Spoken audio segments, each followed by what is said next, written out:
नमस्कार, मैं हूं आपके साथ संजय सिन्हा। आप देख रहे हैं खास बात इंडिया। आप सभी का बहुत बहुत स्वागत। कहते हैं ताउम्र बस एक ही सबक याद रखिए, ताउम्र बस एक ही सबक याद रखिए, दोस्ती और इबादत में नीयत साफ रखिए।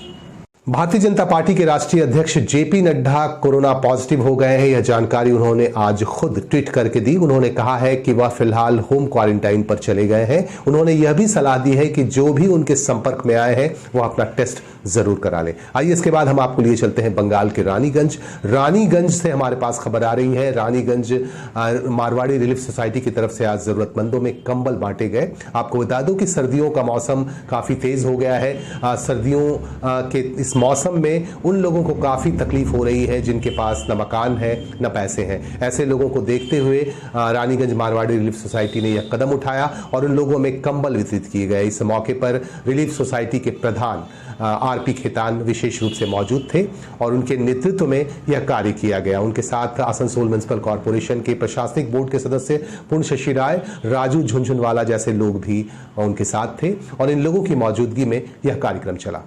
वेस्ट बेंगल कॉर्पोरेशन एक्ट যে অ্যাক্টে আমরা সুপ্রিম কোর্টের মধ্যে পড়ছি না, সুপ্রিমও বলেছে সেটা ক্যালকাটা কর্পোরেশন নিয়ে অতএব আমি থাকবো এবং রাজ্যসভায় নিয়ে থাকবো, সমস্ত পরিবারকে নিয়ে থাকবো। দেখুন, এটা খুব ভালো কাজ কোন দিক দিয়ে আছে, ভালো চিন্তা মনের মধ্যে আছে, তাহলে ভালো কাজ। আমি একটা আমার সরকারি কর্মসূচিতে ছিলাম, আমাকে একজন বলছেন, স্যার আপনি ছটফট করছেন কেন? বল আমার মাঠ পড়ছে, আপনি দেখতে পাচ্ছেন? তো এই বসে আছি বলে মাঠ পড়ছে স্যার।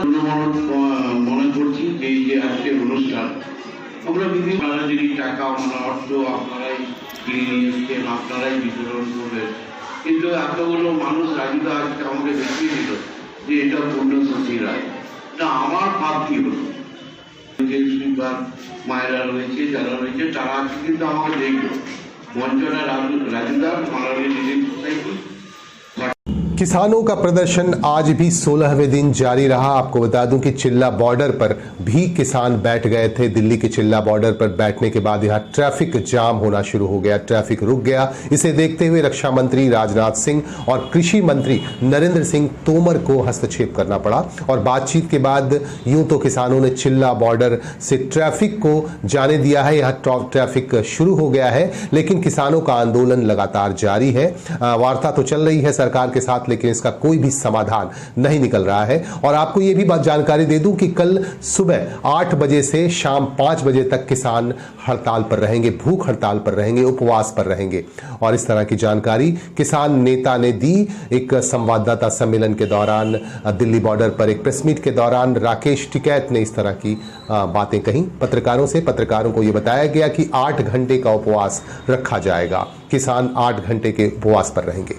बंगाल के कुल्टी से हैरत में डालने वाली एक घटना सामने आ रही है। कुल्टी के न्यू रोड इलाके में एक महिला की लाश मिली है उनके ही घर के कुएं से, और इस पर कई तरह की बातें भी उठ रही हैं। शांति दत्ता जो पिछले कुछ दिनों से लापता थीं और आखिरकार जब कुएं में तलाश की गई तो उनकी लाश मिली कुएं से, उनके ही घर के कुएं से उनकी लाश मिली शांति दत्ता की। और पुलिस की मदद से और फायर ब्रिगेड के अधिकारियों की मदद से लाश को कुएं से बाहर निकाला गया और पोस्टमार्टम के लिए भेज दिया गया। सवाल उठ रहा है कि आखिर उनकी लाश कुएं से कैसे मिली, वह कुएं में गई कैसे? या तो उनको धकेला गया जबरदस्ती कुएं में या फिर उन्होंने खुदकुशी की? इस तरह के सवाल उठ रहे हैं और पुलिस इस सवाल के जवाब ढूंढने में लगातार लगी हुई है। पुलिस का यह कहना है कि इसकी तफ्तीश लगातार की जा रही है और उनके बेटे को भी हिरासत में ले लिया गया है। शांति दत्ता के बेटे पर भी कई तरह के आरोप लग रहे हैं और उन पर सवालिया निशान भी लगाया जा रहा है। इसे देखते हुए उनके बेटे को भी हिरासत में लिया गया है और उनसे पूछताछ लगातार जारी है। কি ঘটনা হয়েছিল? ওয়ার্ড নম্বর 64 অরূপ দত্ত বলে একটা ছিল, শিশু মঙ্গল স্কুলের পাশে। ও নিজের মাকে আগেও মারা ধরা করতো, এর আগে বাবাকেও মারতো। ছেলেটা জানি না পাগল না সত্যিকার জেনে শুনে বদমাস। দিয়ে কালকে থেকে ওর মা মিসিং। কি কারণে ঘটনা ঘটছিল এটা? সম্পত্তি বা কিছু কি? হ্যাঁ, পয়সাগুলি ছেলেটা কোনো কিছু করে না, বেকার, কিছুই করে না। মায়ের পয়সাতে খেত যেত থাকতো, মায়ের কিছু পয়সা আছে এইটুকু আমি পাড়াতে শুনেছি। দিয়ে কাল থেকেও বলে যে আমার মা মিসিং হয়ে গেছে। হ্যাঁ। পাড়ার লোক খোঁজাখুঁজি করেছে, কুয়োতে সব কুয়োতে গেছে, নিজের কুয়োটাতে খুঁজতে যায়নি, সব কুয়োতে খুঁজেছে, হ্যাঁ।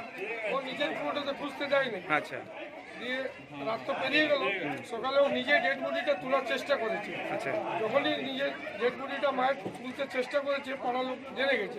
তখন পাড়ার লোক পুলিশকে ফোন করে ডেকে তারপর তো তুমি বুঝতে পারবে। পাড়ার তা কি মনে করছেন ছেলেই মাকে মেরেছে কি?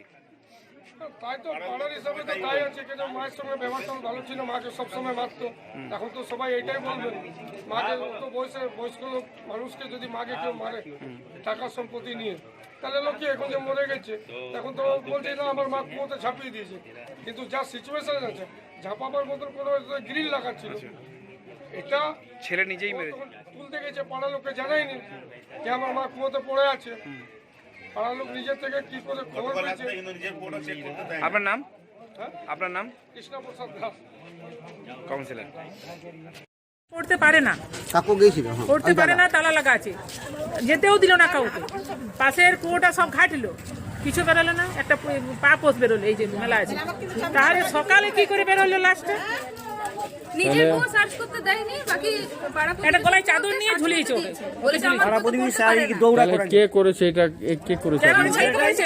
ছেলেটাই কাল দুপুর 3টের সময় গলা চিপতে দেখেছে, গলা চিপছিল, গা সব তুলছে। পাশের বাড়িতে শুনেছে, ওই দূরের থেকেও শুনেছে। কে ওর ছেলেটা? ওই হ্যাঁ, ছেলেটা গলা চিপিয়েছে, তো করছিল, অথচ কাঁদছিল। শাল দিয়ে মেরেছে, গলায় একটা শাল আছে। নিয়ে মেরে ফেলেছে, তখন আর কোনো উপায় নেই, নিয়ে কুয়োতে ফেলে পুরা দিয়েছে। দোষী। তাহলে ছেলেটা প্রশাসন প্রায় কি মাকে বলছে? অত্যাচার করছে। প্রশাসন দেখুক এবার, আমরা এটা থাকছি না। পোস্টমর্টম করুক। পোস্টমর্টম জন্য পাঠিয়েছি না? আপনার নামটা কি? আমার রাজকুমারী ঘোষাল। কোথায় থাকেন? কি কত নম্বর ওয়ার্ডে? আপনার নাম? মানসী ঘোষাল। दिल्ली के मुख्यमंत्री अरविंद केजरीवाल भी 8 घंटे का उपवास रखेंगे। कल यानी 14 दिसंबर को किसान भूख हड़ताल करेंगे और उनके साथ अरविंद केजरीवाल भी 8 घंटे का उपवास रखेंगे। इस बात की घोषणा आज उन्होंने कर दी। अरविंद केजरीवाल ने यह भी कहा नरेंद्र मोदी सरकार से कि वह ऐसा न कहें कि किसान एंटी नेशनल है।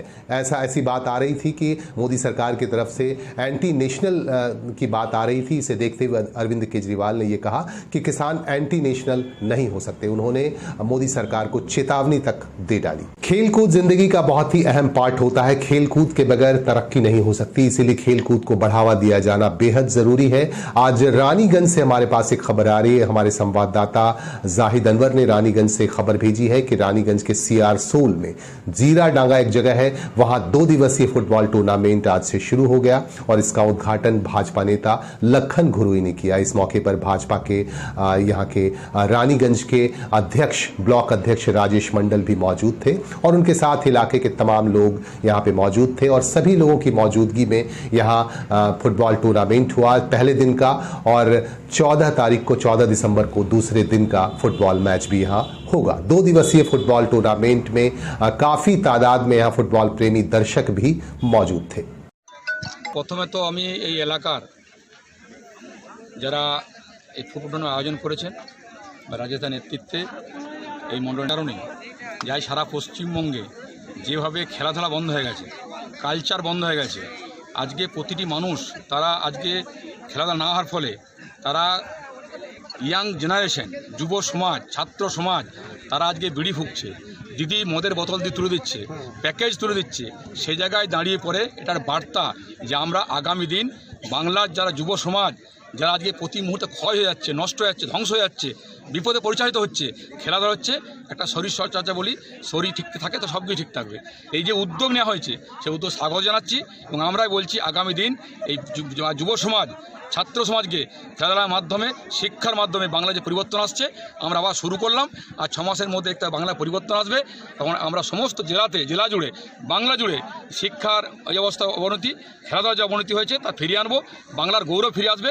এই জন্য আয়োজন করেছেন। আমি আরেকবার সকলকে যারা অংশগ্রহণ করেছেন, গ্রামের মানুষ যারা সহযোগিতা করেছেন করে এটা এত বড় মহৎ কাজকে এগিয়ে নিয়ে যাচ্ছেন, আমি আসতে পেরে ধন্যবাদ।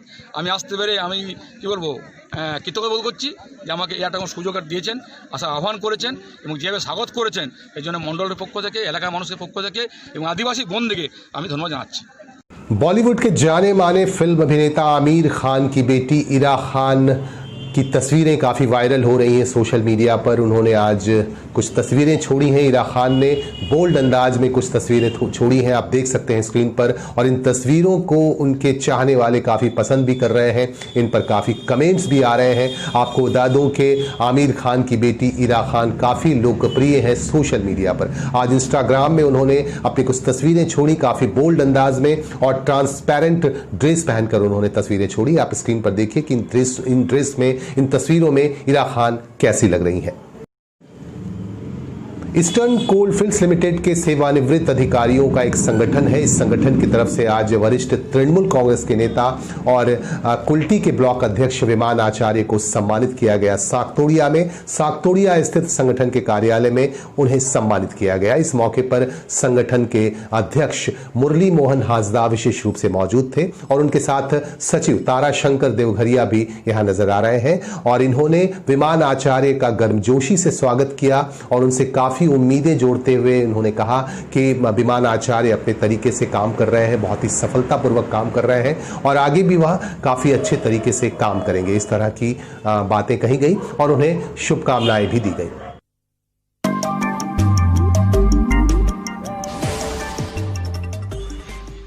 বন্দ্যোপাধ্যায়কে, যিনি সঠিক মানুষকে কুলটি ব্লকে সভাপতি, তৃণমূল কংগ্রেসের সভাপতি হিসাবে মনোনীত করেছেন, দায়িত্বভার দিয়েছেন। তার কারণ আমরা অনেকেই জানি, প্রায় সবাই জানি যারা ইস্টার্ন কোলফিল্ডের সঙ্গে যুক্ত ছিলাম, যে বিমান আচার্য শুধু কোনো একটা পার্টিকুলার যে দিক দিয়ে দেখতেন তা না। তিনি ট্রেড ইউনিয়নিস্ট ছিলেন, তিনি বিশেষ সমাজসেবী ছিলেন। তিনি যখন প্রথম কাউন্সিলর নির্বাচিত হন তৃণমূলের পক্ষ থেকে, তৃণমূল দলের, তখন তিনি প্রচুর মানুষের কাজ করে গেছেন। তখন বামফ্রন্টের শাসন, বামফ্রন্টের তারা কাজ না করেই বড় বড় কথা বলতেন, মানুষের কাছে মিথ্যা আওয়াজ দিতেন। সেখানে বিমানদা কোনো কথা না বলে তিনি কাজ করে গেছেন এবং প্রচুর উন্নয়নমূলক কাজ সবার জন্য করেছেন। মাইনরিটি কমিউনিটির জন্য বিশেষ অ্যাটেনশন দিয়েছেন, তাদের জন্য অনেক কাজ করেছেন। তারপর আপনারা জানেন যে তারপর তিনি চেয়ারম্যান হয়েছিলেন কুলটি পৌরসভার। এই যে ব্যক্তিত্ব, এবং তিনি একটি ট্রেড ইউনিয়নের ভাইস প্রেসিডেন্ট সেন্ট্রাল কমিটির, সেই হিসাবেও তিনি যথেষ্ট ইস্টার্ন কোলফিল্ডের সঙ্গে বিভিন্ন ইস্যুতে সমঝোতা করেছেন, লড়াই করেছেন, আন্দোলন করেছেন। এখনও তিনি আন্দোলন চালিয়ে যাচ্ছেন শ্রমিকদের স্বার্থে। মেডিকেলের যে সিস্টেম, এই মেডিকেল সিস্টেমে তিনি যথেষ্ট উন্নয়নের জন্য সাকতোড়িয়া হসপিটাল এবং বিভিন্ন হসপিটালে ডাক্তার পোস্টিং, ঠিকমতো ট্রিটমেন্ট, তার জন্য আমরা যখন ইস্টার্ন কোলফিল্ডসের সাকতোড়িয়ায় দায়িত্বভার আমরা যখন দায়িত্বে ছিলাম, আমি হাসদা সাহেব, তখন দেখেছি তিনি পজিটিভ মানুষ হিসাবে সবসময় মানুষের পাশে দাঁড়িয়েছেন। যারা অবহেলিত শ্রমিক, যে সমস্ত শ্রমিকের সমস্যা শেষ নেই, তাদের পাশে দাঁড়িয়েছেন, তাদের সমস্যার সমাধান করার জন্য দাঁড়িয়েছেন এবং আজও তাঁর লড়াই অব্যাহত আছে। আমরা তাকে সম্মান দেওয়ার জন্য, সম্বর্ধনার জন্য আছি। আমার বন্ধু আছেন হাসদা সাহেব, তিনি এই সংগঠনের সভাপতি। তিনি উপজাতিদের সঙ্গে, তফসিলি আদিবাসীদের সঙ্গে ওতপ্রোতভাবে জড়িত আছেন। সেখানেও বিমানবাবু তফসিলি আদিবাসী উপজাতিদের প্রত্যেকের জন্য বিমানবাবু লড়ছেন, তাদের উন্নয়নের জন্য চেষ্টা তার অব্যাহত আছে। আমি হাসদা সাহেবকে বলবো যে তার যে অভিজ্ঞতা দীর্ঘদিনের বিমানবাবুর সঙ্গে একসঙ্গে লড়াই করার জন্য তার দু চার কথা বলেন। অনেকদিন থেকেই চিনি। আমরা যখন ইস্টার্ন কোলফিল্ড লিমিটেড আমরা চাকরি করতাম, আমি আর দেগুরে সাহেব, তখন থেকে উনি আমাদের সাথে বন্ধুর মতো ছিলেন, প্রচুর কাজ করেছেন এবং আমার অফিসের কাজ ছাড়া উনি অনেক সেবামূলক কাজ করেছেন। আমাদের যেখানে বিশেষ করে আমি দেখেছি যে তফসিলি উপজাতিদের ক্ষেত্রে বিভিন্ন জায়গায় প্রচুর কাজ করেছেন। যেমন আমাদের এখানে একটা জায়গা আছে নিম জড়া বলে, এখানে একটা জায়গা ছিল আদিবাসীদের, ওখানে সবাই সিপিএমকে ভুলিয়ে বাজিয়ে সবাইকে সিপিএম করতো আর কি। তো ওখানে এমন কাজ করেছেন উনি, যেখানে যেসব লোকগুলো সিপিএম ছিল তারা সকলেই বিমানবাবুর নামে মানে এখন জয়ধ্বনি করছে। এছাড়া আমাদের এখানে যে বসুন্ধরা বলে একটা জায়গা আছে, ওখানে আদিবাসী গ্রাম, ওখানে मैरिज हॉल। बालू तस्करी, कोयले की कालाबाजारी और जुए सट्टे के खिलाफ मार्क्सवादी कम्युनिस्ट पार्टी ने आज रानीगंज में एक रैली निकालकर अपना विरोध जाहिर किया। यहां मार्क्सवादी कम्युनिस्ट पार्टी के वरिष्ठ नेता और स्थानीय विधायक रुनु दत्ता विशेष रूप से मौजूद थे। उनकी अगुवाई में ही डॉल्फिन मैदान से एक रैली निकाली गई और उनके साथ हेमंत प्रभाकर और सोमनाथ चैटर्जी भी उनके साथ थे और उनकी अगुवाई में, इन नेताओं की अगुवाई में यह रैली निकली। काफी तादाद में मार्क्सवादी कम्युनिस्ट पार्टी के समर्थक इस रैली में मौजूद थे और रैली सीधे जाकर रुकती है रानीगंज थाने में और रानीगंज थाने के प्रभारी को इस बाबत एक ज्ञापन भी दिया जाता है और ज्ञापन देने के बाद पत्रकारों से बातचीत के क्रम में ये कहा जाता है कि रानीगंज और आसपास के इलाके में इस तरह की अवैध गतिविधियां काफी चरम पर है, इस पर रोक लगनी जरूरी है। সেখানেও সরকারের দল হচ্ছে নিশ্চুপ, কোনো উত্তর দেয় না। আমরা পুলিশের আধিকারিকদের বলেছি, তারা নির্বাক স্বীকার করতে চায় না। ভাবা যায় আসলে ভক্তনগরে লোনা এলাকায়, আচ্ছা আপনার কেউ বিনয় চৌধুরী, আমি নির্দিষ্টভাবে বড়বাবুকে বলেছিলাম যেটা কি হচ্ছে বাদিকে রাস্তার ওপর, মেন রাস্তায় কি হচ্ছে, আপনাদের লজ্জা নেই? আপনারা লজ্জা নেই? আপনারা চোর গুন্ডাদের ধরে এনে এখানে যখন শাসন করেন তখন আপনাদের বিবেক বলে কিছু থাকে না? আপনি ন্যায় বিচার করবেন কি করে? আপনার চোখের সামনে কয়লা তুলছে, এটা টাকা নিচ্ছেন, কেউ কেউ নিচ্ছেন, গাড়ি দাঁড়িয়ে থাকে, কেউ কেউ গাড়ি নিয়ে পুলিশের গাড়ি সেখানে বানাবে, অস্বীকার করতে পারবেন? আর যাদের বিবেক আছে পুলিশের ভেতর আছে, এখনো কিছু মানুষ, ভালো মানুষ, তারা অসহায় যে শাসককে সেটালে আমার ট্রান্সফার, তারা নিশ্চুপ চলতে পারে। ঘটনাচক্রে সিবিআই একটা ঘটনা বলেছে, আমরা বলছি এটা বেশি দিন থাকবে না, এটা পাল্টে যাবে, দুভাগ হবে, নেতায় নেতায় ভাব হয়ে যাবে, কিছু হবে না, যেমন চিট ফান্ডার হয়েছে। मार्क्सवादी कम्युनिस्ट पार्टी की तरफ से बंगाल के जामुड़िया में भी शक्ति प्रदर्शन किया गया। यहां एक रैली निकाली गई। रैली के दौरान खास तौर से मौजूद थी स्थानीय विधायक जहां आरा खान, जो मार्क्सवादी कम्युनिस्ट पार्टी से जुड़ी हुई हैं, उनके साथ तापस कवि भी नजर आ रहे हैं और मनोज दत्ता भी नजर आ रहे हैं, जो वरिष्ठ मार्क्सवादी कम्युनिस्ट पार्टी के नेता हैं और इनकी अगुवाई में यहां रैली निकली और एक सभा का रूप धारण कर लिया बाद में इस रैली ने। और सभा के दौरान वक्ताओं ने अपनी अपनी बातें कही और उन्होंने कहा कि असामाजिक गतिविधियों के खिलाफ आज ज्ञापन दिया जाएगा और बाद में ज्ञापन भी दिया गया जामुड़िया थाने को और ज्ञापन देने के बाद यह आग्रह किया गया पुलिस से कि तमाम असामाजिक गतिविधियों पर अंकुश लगनी चाहिए। মিলিয়েছেন আমাদের পার্টির পক্ষ থেকে আপনাদের সবাইকে রক্তিম অভিনন্দন জানাচ্ছি।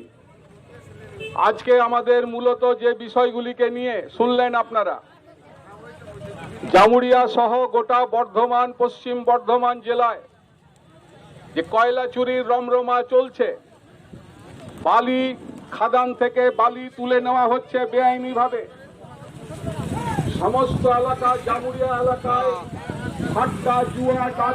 कुल्टी से हमारे संवाददाता वसीम खान ने रिपोर्ट भेजी है कि हिंदू जागरण मंच की तरफ से कुल्टी में आज एक विरोध प्रदर्शन किया गया। दरअसल आज ही के दिन यानी 13 दिसंबर को दिल्ली में संसद भवन पर हमला किया गया था। इसी के विरोध में हिंदू मंच की तरफ से आज एक विरोध प्रदर्शन किया गया और इस मौके पर मंच के तमाम पदाधिकारी और कार्यकर्ता मौजूद थे। समर्थकों की भी मौजूदगी देखी जा रही है और इनकी मौजूदगी में यहाँ एक विरोध प्रदर्शन हुआ और इस मौके पर हमारे संवाददाता ने मंच के पदाधिकारी से बातचीत भी की। आपको एक बार फिर से याद दिला दूं कि 2001 में दिल्ली के संसद भवन पर आज के ही दिन 13 दिसंबर को हमला किया गया था। ताबड़तोड़ फायरिंग की गई थी और इसी के खिलाफ हिंदू मंच की तरफ से आज यह कार्यक्रम हुआ।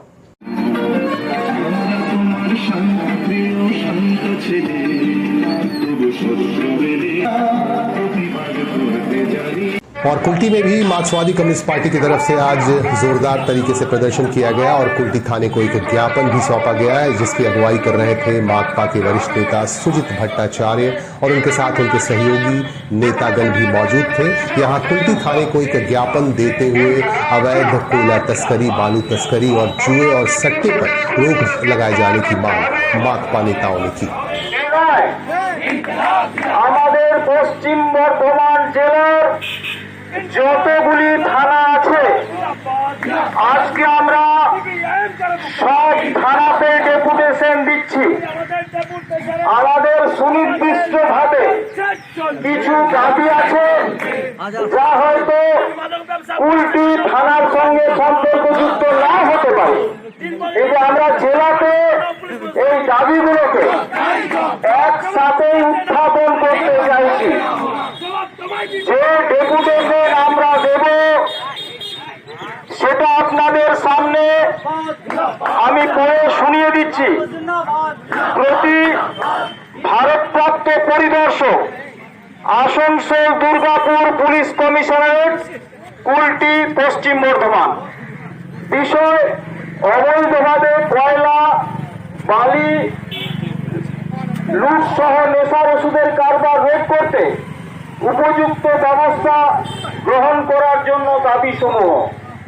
মহাশয়, আমরা কুলটি दुर्गापुर में युवाओं से जुड़ी हुई एक संस्था युवा शक्ति फेडरेशन का आज शुभारंभ हुआ और इसका बाजाप्ता उद्घाटन किया गया। इस मौके पर मुख्य अतिथि के तौर पर मौजूद थे आसनसोल म्युनिसिपल कॉरपोरेशन के प्रशासनिक बोर्ड के चेयरपर्सन और पांडवेश्वर के विधायक जितेंद्र तिवारी, और उन्होंने अपने वक्तव्य में कहा कि युवाओं का बहुत बड़ा योगदान रहता है देश के विकास में, इसीलिए युवाओं को महत्व दिए जाना बहुत जरूरी है। और आपको बता दूं कि युवाओं को महत्व दिए जाने के मकसद से ही इस संस्था की शुरुआत की गई है। इस संस्था के तमाम कार्यकारी पदाधिकारी इस मौके पर मौजूद थे। नगर निगम श्री जितेंद्र कुमार तिवारी के युवा शक्ति फेडरेशन पक्ष থেকে পুষ্পস্তবক দিয়ে বরণ করে নিলেন যুব শক্তি ফেডারেশনের সদস্যরা। মাননীয় মহানাগরিক আসানসোল নগর নিগম এবং মাননীয় সেক্রেটারি চাইল্ড রাইট কমিশন। নমস্কার। প্রথমেই এই হেল্পলাইন নাম্বারটি ঘোষণা করি।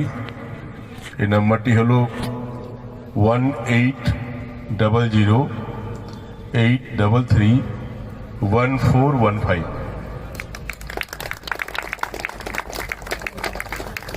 মঞ্চে শেখরদা আছেন, মঞ্চের সামনে আপনারা যারা আছেন, যুব শক্তি ফেডারেশনে যারা সদস্যবৃন্দ উপস্থিত আছেন, দেখুন শুনতে খুবই ভালো লাগছে। প্রণাম এই যে নামটি দিয়েছেন এই কর্মসূচি, এটাও খুবই অ্যাপ্রোপ্রিয়েট। এবং যে কথা বলা হচ্ছে যে আপনারা সিনিয়র সিটিজেনকে হেল্প করবেন, তাদের পাশে থাকবেন, তাদের জীবনের যে লোনলিনেস সেটা কাটাবার চেষ্টা করবেন, এটাও শুনতে খুব ভালো লাগছে। কিন্তু শুনতে এই কথাগুলো যত ভালো লাগছে, বাস্তবে সে কাজটি করা কিন্তু এত সহজ না।